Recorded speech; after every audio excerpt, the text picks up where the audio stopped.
The final day in the Pyrenees takes the riders from Limoux to Foix with the first ever uphill finish on the Prat d'Albi. After the Tourmalet yesterday, it was set to be another gruelling day in the saddle with 3 Category 1 climbs in the final 80k. A chance for team leaders who've been dropped out of overall contention to perhaps target a stage win. Well, it took over an hour for the breakaway to form, but in the end 36 riders got away. Nairo Quintana the best placed on GC, just over 7 minutes off the pace, and plenty of other big names as well. Nibali, Bardet, Woods, Zakarin, Dan Martin and the stage 12 winner Simon Yates. Plenty of riders capable of going all the way. Well, they soon had a gap of around 2 minutes with Alaphilippe's De Koenig Quickstep pacing the peloton.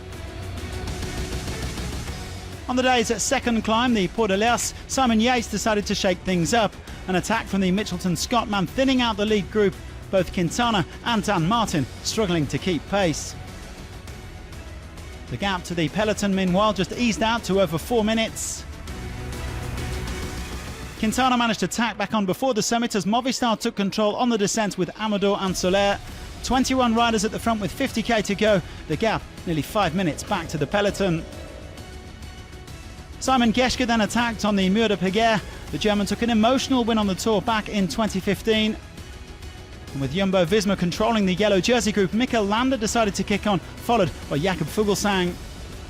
Geschke joined by Simon Yates at the summit, with Romain Bardet not far behind. But Yates and Geschke managed to open up a handy gap on the downhill. The two Simons putting a minute clear of the chasing group of around 10 riders. Landa joining up with his teammates Amador and Soler, and the trio speeding away from the yellow jersey group and closing the gap on the chasers.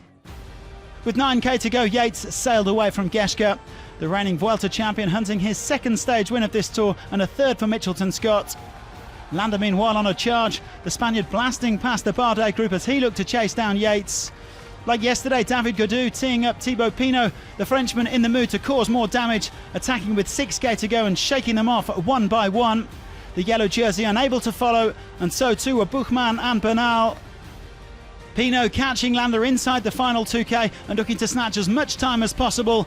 Alaphilippe distanced by Geraint Thomas and Steven Kruijswijk, but fighting on for yellow as the impressive Yates claimed his second win of the Tour. Pinot was the next man to the line, picking up vital bonus seconds to close the gap on his GC rivals.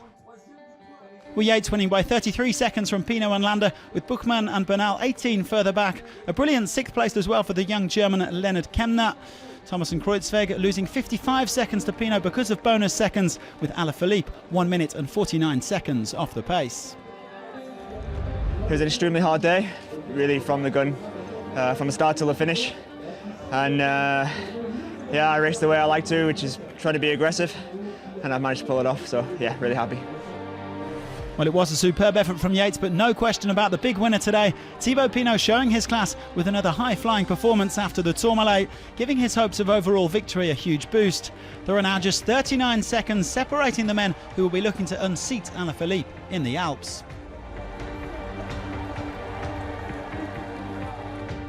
Well, things are hotting up very nicely indeed. Alaphilippe still leads by 1 minute and 35 seconds, but there are now just 15 seconds separating Thomas, Kruijswijk and Pinot. Bernal is a further 12 seconds back, closely followed by Buchmann, while Landa jumps from 11th up to 7th. A quiet day for Peter Sagan in green. Michael Matthews is back up to 3rd in that classification after winning the intermediate sprint. Tim Velon's still the king of the mountains, but in 2 days, Pinot has managed to close the gap to just 14 points. Egan Bernal has a handsome lead in white. He is now 12.5 minutes of his next challenger, David Gaudu. Alaphilippe went into the red today to defend his lead, but he'll still be in yellow as the Tour resumes after the rest day.